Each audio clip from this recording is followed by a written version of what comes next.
Le mouvement pourrait se durcir. Garder les emplois dans l'Hexagone, la relocalisation de l'industrie en France est un sujet régulièrement évoqué. La difficulté, par exemple, à trouver des masques au début de la pandémie a servi d'électrochoc.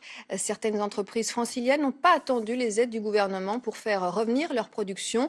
Exemple en Seine-et-Marne avec Farid Benbekay et Philippe Aliès.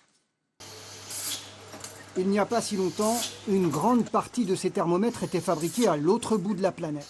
Printemps 2020, l'économie mondiale est au point mort. Gérard Lux investit toute sa trésorerie dans de nouvelles machines avec une idée en tête, produire à grande échelle.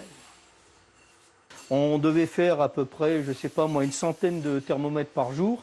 Avec celle-ci, on est capable d'en faire 1000 par jour. Et tout ça ici en France. Tout ça en France, oui. D'ailleurs, actuellement, j'estime que nous avons gagné au minimum 15% de production. Une relocalisation, 3 emplois créés.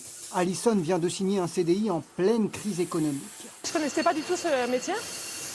Et voilà, j'ai appris au tas, quoi. Relocaliser, voilà qui permet à cette industrielle de ne plus être pieds et poings liés avec les entreprises asiatiques qui ont failli provoquer sa chute. Reste à savoir si le bénéfice économique sera au rendez-vous. Que ça me coûte moins cher, c'est relativement facile. Maintenant que ça me coûte moins cher qu'en Chine, c'est autre chose. Maintenant, il faut qu'on arrive à avoir un process qui revient moins cher que la Chine. Et c'est faisable? Bien sûr, pas pour tout, mais pour une grande partie, je pense que c'est faisable.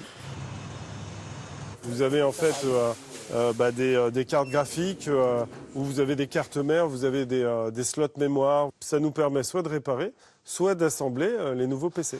Fini les ordinateurs assemblés en Chine, à 45 minutes à l'est de Paris. Le coût de la main-d'œuvre a beau être 5 fois supérieur, ce directeur mise sur le portable haut de gamme Made in France. Au lendemain du premier confinement, son entreprise s'est retrouvée à l'arrêt pendant 6 mois.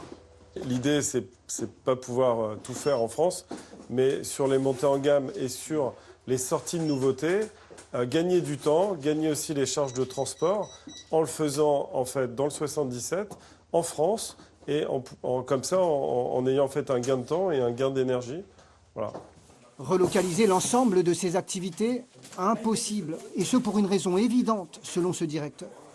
Ça me paraît compliqué au vu du prix de la masse salariale d'un salarié de pouvoir rapatrier l'ensemble de ses corps afin de pouvoir produire à 100% produits français. Et puis de l'autre côté, vous avez les consommateurs.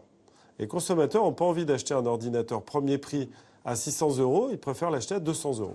12 collaborateurs ont été embauchés ces derniers mois en prenant leur distance avec l'Asie. Ces entreprises font le pari de l'autonomie industrielle, autonomie, tel semble être d'ailleurs le maître mot depuis le printemps.